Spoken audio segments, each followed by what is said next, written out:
नमस्कार दोस्तों, स्वागत है आप सभी का ड्रीम फ्यूचर एकेडमी के इस यूट्यूब प्लेटफॉर्म पर। मॉडर्न हिस्ट्री आधुनिक भारत के इतिहास की जो सीरीज़ हमने शुरू करी थी उसी को आगे बढ़ाते हुए स्टार्ट करते हैं इस क्लास को। इससे जस्ट पहले वाली वीडियो में हमने आपको पढ़ाया था कि भारत में सबसे पहले पुर्तगाली आए थे, उसके बाद आएंगे डच, उसके बाद आएंगे अंग्रेज। तो पुर्तगाली हो चुका है, वो आप पूरा वीडियो देखें। अब इस वीडियो में हम आपको डचों के बारे में पढ़ाएंगे। डच जो थे वो भारत में सेकंड नंबर पे आए थे, और डच में जो पहला व्यक्ति आया था, डच यात्री था, उसका नाम था कार्नेलियन डी हाउटमैन।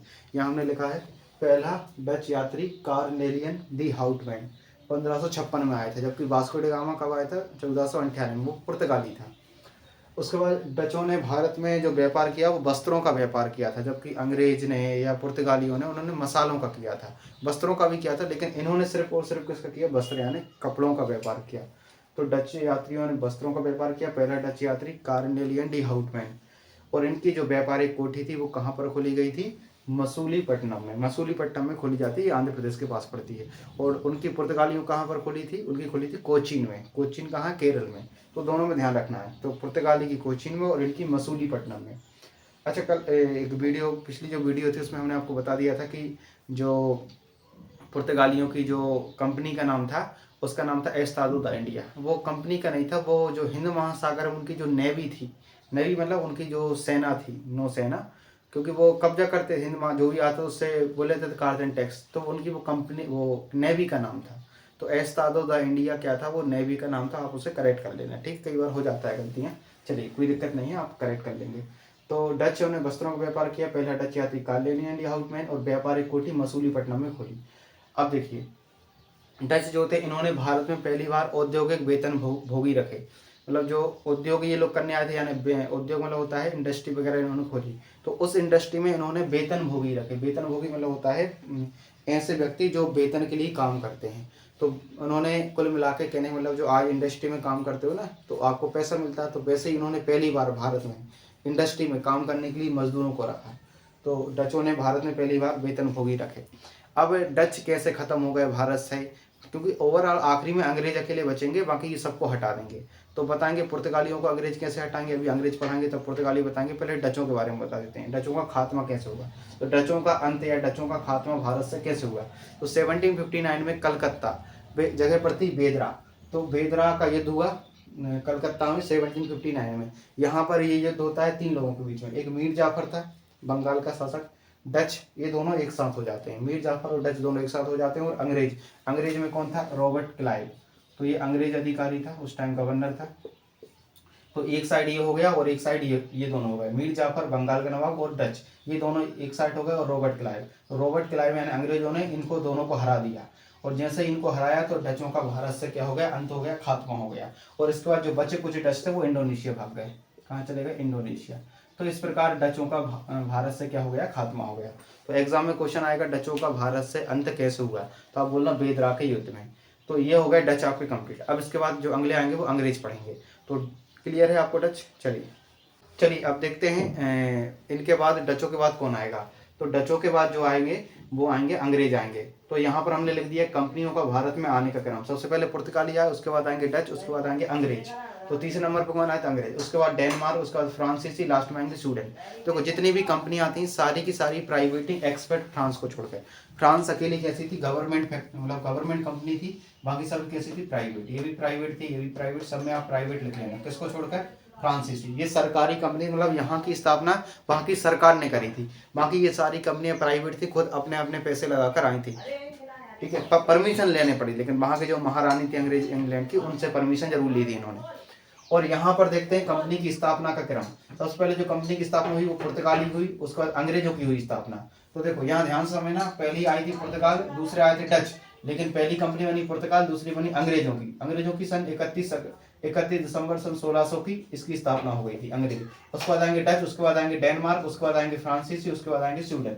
तो बिल्कुल सेम है, यहाँ भी सेम, बस यहाँ पर डच आएंगे सेकंड नंबर पे, अंग्रेज आएंगे थर्ड नंबर पर। तो कंपनी बनेगी अंग्रेजों की सेकंड नंबर पे और डचों की बनेगी थर्ड नंबर पे।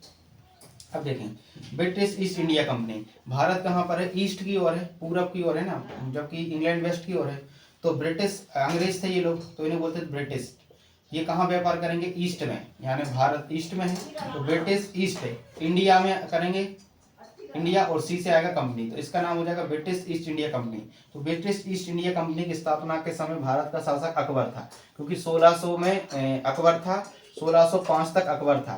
16 आपका जो अकबर शासक बनता है वो 1556 से लेकर 1605 तक भारत का शासक कौन रहता? अकबर। और इसकी स्थापना कब होती कंपनी की? 1600 में स्थापना होती। तो ओब्वियसली बात है अकबर क्या रहेगा? भारत का शासक रहेगा उस टाइम। लेकिन ये लोग 1613 के आसपास आएंगे, तो पहला जो अंग्रेज आएगा वो 1613 में आएगा। तो ब्रिटिश ईस्ट इंडिया कंपनी जब भारत में आई थी उस समय भारत का शासक कौन था? जहांगीर था, क्योंकि 1605 में जहांगीर भारत का क्या बन जाएगा? शासक बन जाएगा। तो आपको बिल्कुल ध्यान से समझना है कि कंपनी कौन सी आई है और कंपनी की स्थापना कब हुई है। और ये तो इतना इंपॉर्टेंट है कि हर एग्जाम में ये क्वेश्चन पूछा गया है कि ब्रिटिश ईस्ट इंडिया कंपनी के समय भारत का शासक अकबर और आने के समय कौन था? जहांगीर था। जब कुछ फैक्ट बचे उनको देख लेते हैं। कारखाने के बारे में बात करते हैं, किसका कारखाना कहाँ था, या कोठी जिसे बोलते थे। कारखाने क्या होते थे? ये लोग यहाँ से कच्चा माल लेते थे, जैसे मक्का लिया या यहाँ से कपास लिया या सिल्क लिया, तो उसको रखने के लिए कहीं तो जगह होगी कि डायरेक्ट इंग्लैंड भेज देंगे जहाज में रख के, ऐसा तो था नहीं। तो पहले इसको यहाँ पर रखते थे कच्चे माल को, और वो प्रोसेसिंग होने के लिए उसको इंग्लैंड भेजते थे। तो जब तक रखने के लिए इनको एक कोठा चाहिए, एक रूम चाहिए, तो उसी को बोलते थे कोठी। तो देखते हैं किसकी कहाँ पर कोठी खोली गई थी, यहाँ से भी क्वेश्चन आते हैं। पहली पुर्तगाली थी, इनकी कोचीन में खोली गई थी, पढ़ा दिया था आपको। केरल है, कोचीन केरल में है, 1503 में खोली गई।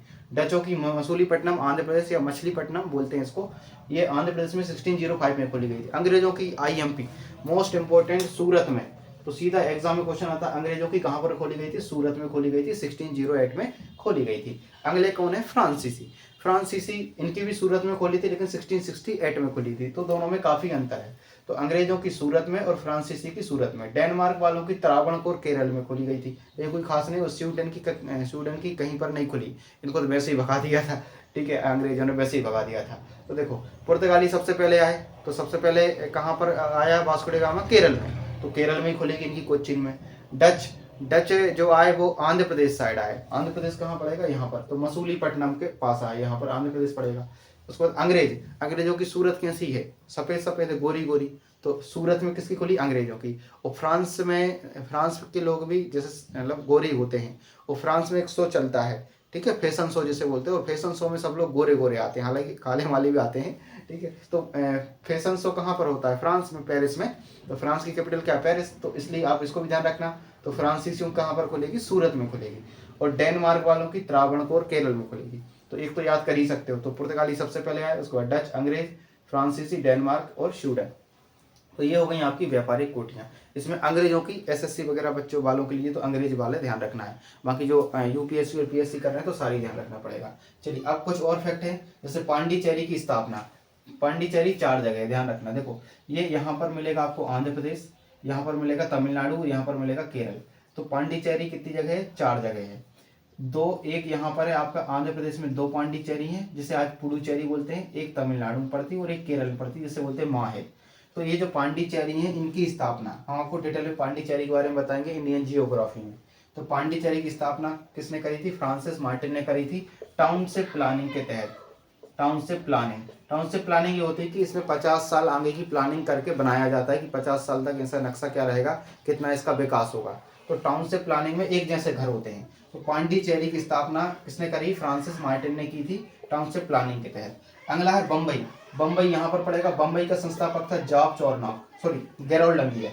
जॉर्ज चॉर्नॉक ने कलकत्ता की स्थापना करी थी। तो बम्बई का संस्थापक कौन है? गेरोल्ड अंगियर है। और कलकत्ता की स्थापना करी है जॉर्ज चॉर्नॉक ने 1698 में की है। और इसमें 3 आते हैं, एक कालीकाता आता है, सूतीनाता और गोविंदपुरा। मतलब यहाँ पर 3 जागीरदार थी, छोटी छोटी जमीनें थी, कालीकाता, सूतीनाता, गोविंदपुर। इन तीनों को मिला के कलकत्ता की स्थापना जॉर्ज चॉर्नॉक ने करी थी। तो आपको ये तीनों के संस्थापक पूछे जाते हैं एग्जाम में।